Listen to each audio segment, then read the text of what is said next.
और जयपुर से इस वक्त की बड़ी खबर है, खुफिया तंत्र की सफलता का प्रमाण है कि 1 करोड़ से ज्यादा की जब्ती। जयपुर में प्रॉपर्टी कारोबारी की आयकर छापे का मामला।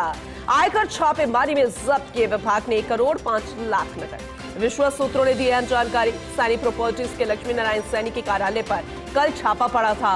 छापेमारी की कार्रवाई आज दूसरे दिन भी जारी। एक बड़ी प्रॉपर्टी सौदे में होने वाले कैश लेन देन पर अधिकारियों ने कार्रवाई की। गोपालपुरा मोड़ के पास त्रिवेणी सर्किल पर है सैनी प्रॉपर्टीज का कार्यालय। अब प्रॉपर्टी खरीदने और बेचने वाले भी विभाग की रडार पर आ गए हैं। छापेमारी में मिले हैं प्रॉपर्टी के करोड़ों के कई डॉक्यूमेंट्स। अब उसका विश्लेषण किया जा रहा है। इससे पहले भी विभाग पकड़ चुका है उदयपुर में 4 जुलाई को 82 लाख की नकदी। जोधपुर में 30 मई 2025 को एक अस्पताल की डील के समय 3 करोड़ 51 लाख की नकदी सीज की थी। बड़े प्रॉपर्टी सौदों को लेकर विभाग का खुफिया तंत्र खासा सक्रिय है। आयकर विभाग के अन्वेषण शाखा कर रही है छापेमारी। कुछ और बड़े खुलासे होने की भी फिलहाल उम्मीद।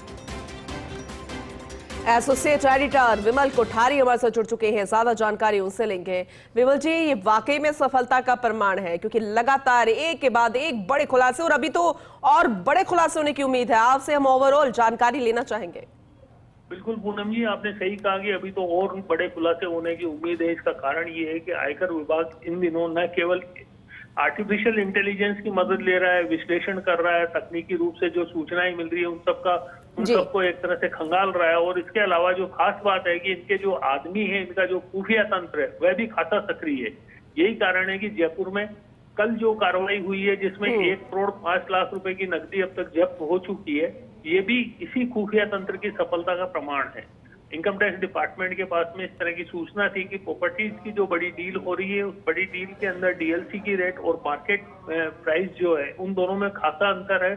और इस अंतर को समायोजित करने के लिए नगद में लेन देन होता है। इनकम टैक्स डिपार्टमेंट ने 2 दिन पहले इनकम टैक्स ये जो सोनी प्रॉपर्टीज है, इसके यहाँ जो प्रॉपर्टी की डील होने वाली थी, इसकी सूचना का विश्लेषण किया। और विश्लेषण करने के बाद में एन मौके पर जब सोनी प्रॉपर्टीज के यहाँ बैग में 1 करोड़ 5 लाख रुपए से ज्यादा की नकदी पहुंच चुकी थी, उसके बाद इनकम टैक्स डिपार्टमेंट ने रेड मारी।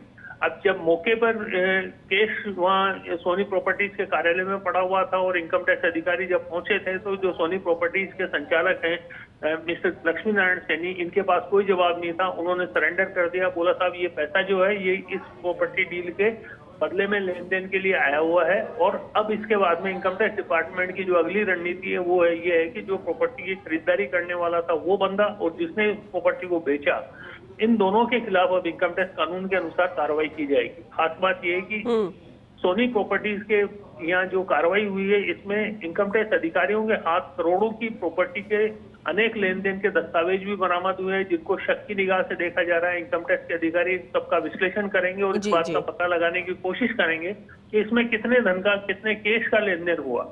पूनम जी, इसमें एक जो जानकारी मिली है, जो खास जानकारी है, वो यही है कि जो इनकम टैक्स डिपार्टमेंट की जो तीसरी कार्रवाई हुई थी, इससे पहले भी इनकम टैक्स डिपार्टमेंट ने जो 4 जुलाई को और 30 मई को कार्रवाई की है उदयपुर और जोधपुर में, इन दोनों में भी इन्होंने इंटेलिजेंस का यूज किया है। जो इनका खुफिया तंत्र है उसका यूज किया। अर्थात ये माना जा सकता है कि पूरे राजस्थान के अंदर इनकम टैक्स की जो अन्वेषण शाखा है वो अपने खुफिया तंत्र को खासा सक्रिय किए बैठी है।